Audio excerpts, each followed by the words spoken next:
Before we move on, there are a few questions from listeners about the E. coli portion of your presentation. Sure. And a couple of them relate to diagnosis and pathophysiology. And one relates to pathophysiology of the anemia, the microangiopathic anemia.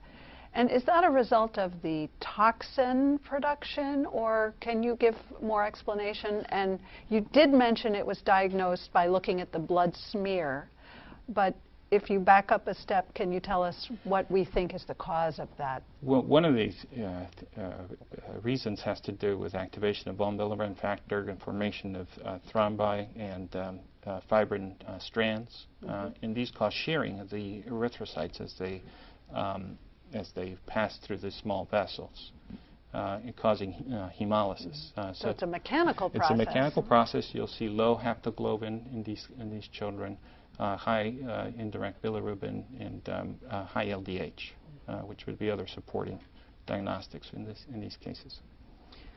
That's very helpful. The other question related to identification specifically of the Shigella toxin and identification of the E. coli. Are there two processes involved? Do you need to culture the organism first before you can test for the toxin, or does it depend on the technique used for diagnosis? So what most laboratories will do is either test the stool directly for the presence of the toxin or test the organism. So for public health measures, the organism will be serotyped and then tested for the production of toxins. There's a lot of confusion into what is the optimal way of diagnosing these cases in the time frame in which they can be done. For the pediatrician in the emergency room, having a diagnosis early making that decision if antibiotics are indicated or not is really paramount. And trying to do a quick ELISA test, for instance, in stools, or doing a molecular-based technique, I think, would be the wave of the future. And two treatment questions. One related to traveler's diarrhea. As you probably know, there's a widespread recommendation that travelers carry with them antibiotics to use in case of traveler's diarrhea. And is this recommendation different from what you would recommend regarding the toxin producers that cause HUS because of the different epidemiology of the organisms in traveler's diarrhea versus HUS? That's an excellent question. If you actually look at the prevalence of STEC in travelers, it's very, very low. STEC is mostly a disease of developed countries. Not entirely known why this happens. Does it have to do with the fact that our beef is raised with grain and not pasture, grown in very large clusters that favors those outbreaks?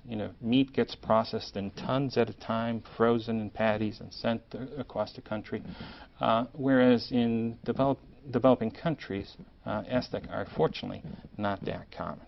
So the recommendation for travelers to carry with them antibiotics to treat the enterotoxigenic E. coli and enteroaggregative E. coli still works.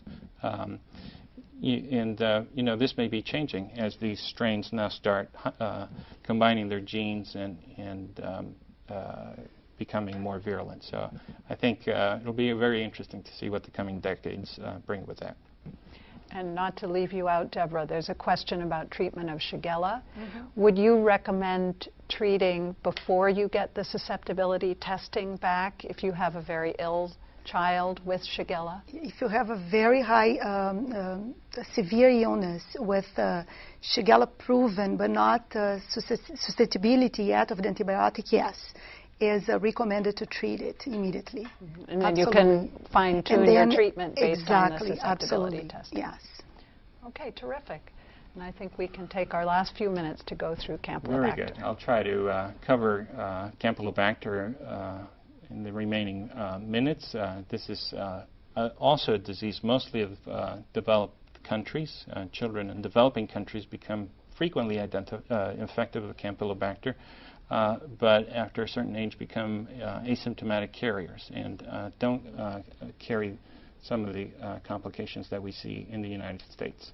As most enteric pathogens, most of the infections are self-limited, but therapy is indicated for those cases that are severe or prolonged. There are approximately 14 cases per 100,000 persons annually, and it affects about 1.3 million people in the U.S., both as sporadic cases and rarely as outbreaks. This organism doesn't carry that ability to grow in the environment as much as EHEX and does not lend itself for large-scale outbreaks. It's also more common in the summer than the winter, and for reasons unknown, it's more common in boys than girls. Campylobacter in the United States is mostly caused by Campylobacter jejuni and Campylobacter coli, mostly in undercooked poultry meat or unpasteurized dairy products, or by contaminated water. Produce does not really serve as a big vector for this organism, and it's frequently associated with international travel. The syndrome is usually abdominal pain and fever after 2 or 5 days of exposure. Diarrhea may be bloody with nausea and vomiting, and some patients, again, are asymptomatic. Those that are immunocompromised can become bacteremic and or develop one of the many complications from Campylobacter, including reactive arthritis, the development of Guillain-Barré syndrome, and sepsis, as I mentioned earlier, particularly in neonates. Laboratory diagnostics, it's a little tricky to grow this organism. You need to let your laboratory know that you're looking for it. You can do RFLP-PCR to identify clonal organisms in case of outbreaks. And we have an increasing resistance in the developing countries,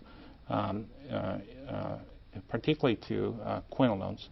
And therefore, antimicrobials recommended are usually macrolides, predominantly with azithromycin, and when susceptible, fluoroquinolones, particularly for children that are over the age of 18. So the measures for prevention and control of Campylobacter are very similar to what we've mentioned with Shigella, practicing good hygiene, avoiding cross-contamination, and avoiding unpasteurized milk products. So let me stop here and see if you have any other additional questions or comments. One question that just came in from a listener is, are there any long-term sequelae associated with any of the organisms that either of you have presented today? They are, and these relate to GI complications or outside of the GI complications. It's not uncommon to see children develop chronic gastrointestinal symptoms after having an acute bout of diarrhea, the so-called post-infectious irritable bowel syndrome.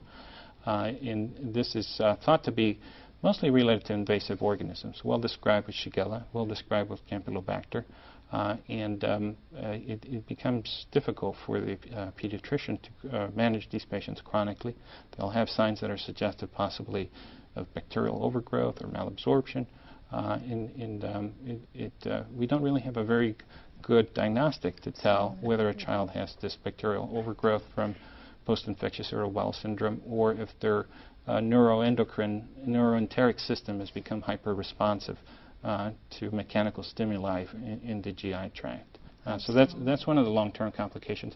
This post-infectious reactive arthritis is another, where children can develop chronic joint swelling, mostly ankles, knees, hands, following Campylobacter infection, that persists even after the infection is treated.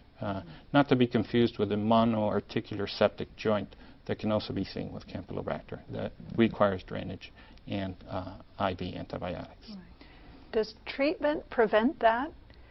And actually, one listener would like to know how long we're supposed to treat Campylobacter, but I guess my question would be, does treatment prevent that long-term arthritis complication, or does it seem not to have an impression on that? So the short answer to the question is we don't know if antibiotic therapy can prevent it and how often it can do so. What we do know is that there are certain serotypes of Campylobacter that are associated with the post-infectious arthritis and also with the Guillain-Barré syndrome. And in those cases, antibiotics could prevent the disease. But as you can imagine, it's difficult to study this in a controlled fashion. Deborah, do you have any comments? You must see a lot of these long-term sequelae in your gastroenterology yes, practice? Very well posed, by Dr. Augustine, is the post-gastroenteritis in kids. The parents come and say, everything started this month, and here we are 3 months later or weeks later, and they are kind of desperate seeing the kids which is still having this diarrhea from an onset that was very, very classified, and sometimes you have to do a supportive care because really there is nothing else that you can offer and treating with antibiotics at that point.